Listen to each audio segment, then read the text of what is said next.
Уникальный зерносушильный комплекс появился в регионе. Подобных установок европейского уровня в России всего 8. Одна из них уже работает в Саянском районе. Она поможет сохранить урожай сразу нескольким хозяйствам. На открытии зерносушильного комплекса побывал наш корреспондент Полина Кольт. Большому кораблю большое плавание.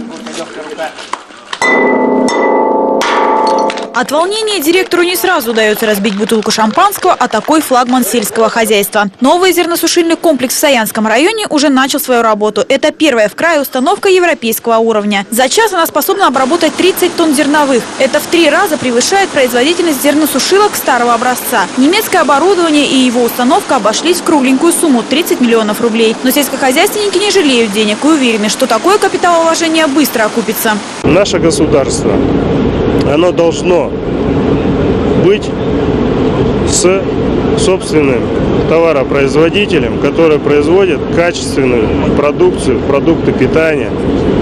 Без этого никуда. Все импортное мы никогда кушать не будем. Без этого просто не будет нашего государства. Современная установка благодаря своей мощности позволит перерабатывать зерно не только ее владельцев, но и соседних сельскохозяйственных предприятий. Зерносушилка полностью автоматизирована. Для ее управления достаточно всего 1 человека. Есть хороший пример того, как нужно вообще выстраивать сегодня политику в агропромышленном комплексе. Они сначала сделали то, что поможет им сохранить урожай. Они сначала сделали то, что поможет им качественно подготовить семенной материал.